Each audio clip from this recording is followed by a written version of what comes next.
think I'm perfect.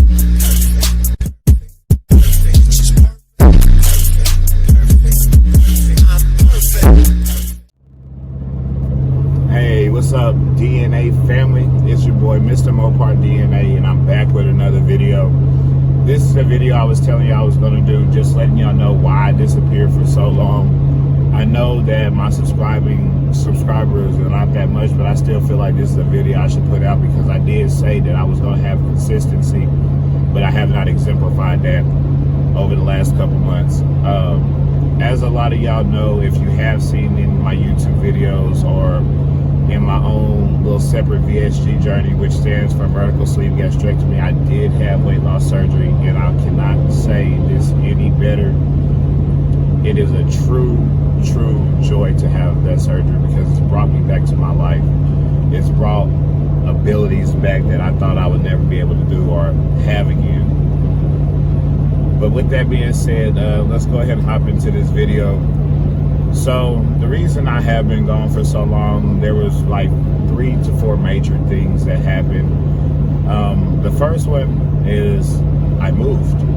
I moved from my previous hometown, or previous town, my wife's hometown, to the DFW. And, you know, when you move, you know, you gotta get jobs, you know, you gotta get your stuff settled into your new home. You gotta make sure that you move all your doctors from this place to this spot, and where am I gonna go? What part of the Dallas area did I want to live in?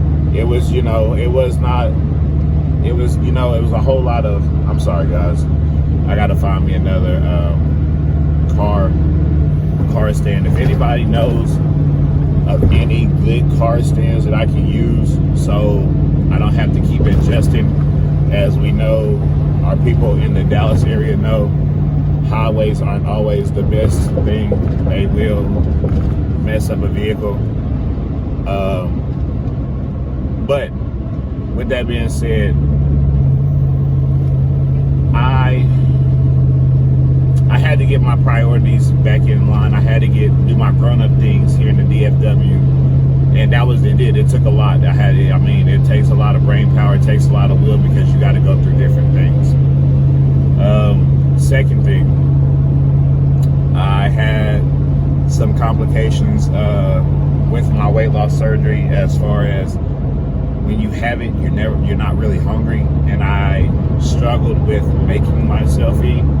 And momentarily had got sick because I wasn't feeding my body what it needs to basically do what it's supposed to do to properly function.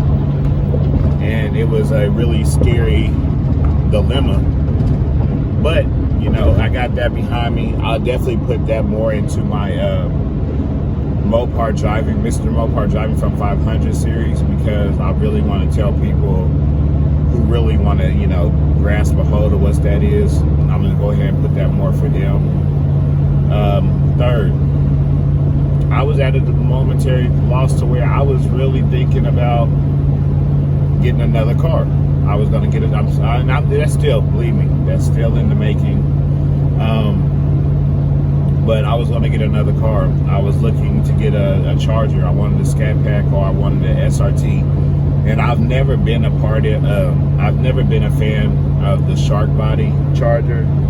So, and we all know the previous look of the shark body. It was more or less, the biggest you was gonna get in there was an SRT8. And if I was gonna get an SRT8, I am an avid believer. I like the 06, 08 body style.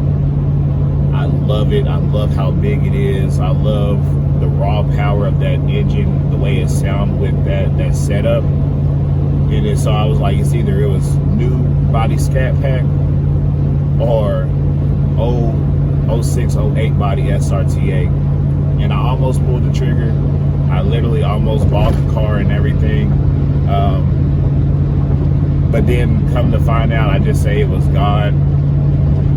It fell through. And I looked at it like, by it falling through like that, I was like, maybe it wasn't meant to be.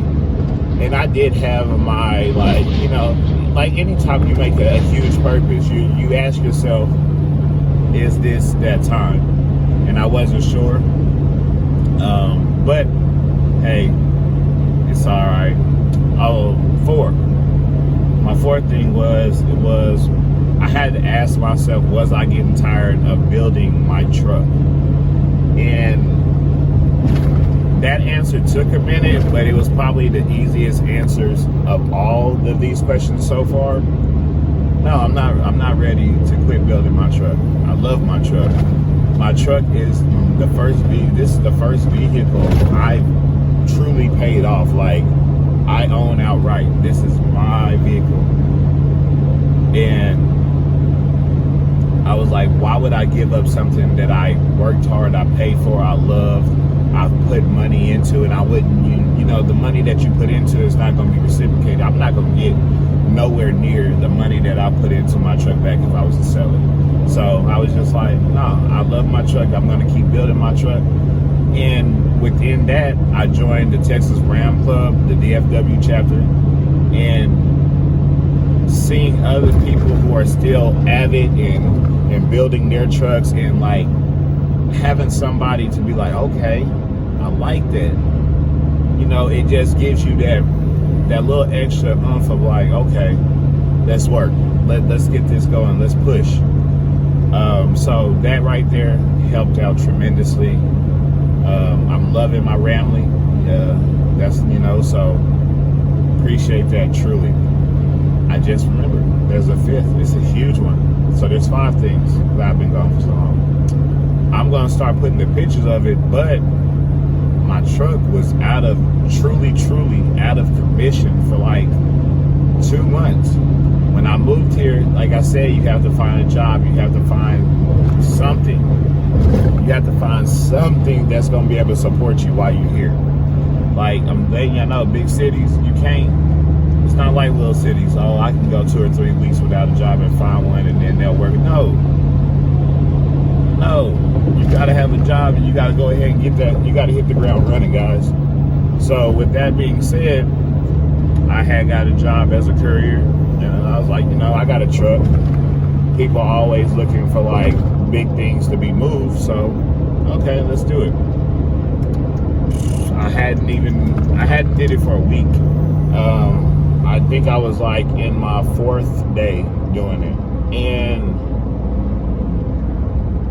it was my fault when I did it, or why it happened, just because when I lifted my truck, and you put in oversized wheels, it puts a lot of pressure on your vehicle, or specifically on your wheel and your hubs and everything. And I changed all the hubs out, and I only had 3 that came in. I was waiting on a 4th. And of course, the one that I didn't change out to put the new wheel hubs on for the extra pressure, that wheel hub went bad. And you'll see it right here in these pictures that I had a scary event. I'm doing 80, and my wheel comes off the hub. The whole assembly comes off, and that rim was gone. Like, truck sat at a shop for 3 weeks trying to get everything back together. The only thing that was really truly positive, and it was a blessing, is I didn't have to replace that knuckle, because that never hit the ground because of how the wheel was stuck up under there. So honestly, guys, those are the 5 reasons I've been gone. Just know that the truck is back to her old original former self. I love her. She's sitting pretty, she's sitting high, she's sitting wide, just like a thick chick with peanut butter. You know, it's like, hey, I love it. But it's about that time. I'm getting close to work, so I'm going to go ahead and start ending this video. And y'all know how I end every single one of my videos. Through God, all things are possible. So have faith and live your best life, guys. Peace. Tell me pretty lies, look me in the face. Tell me that you love me, even if it's fake.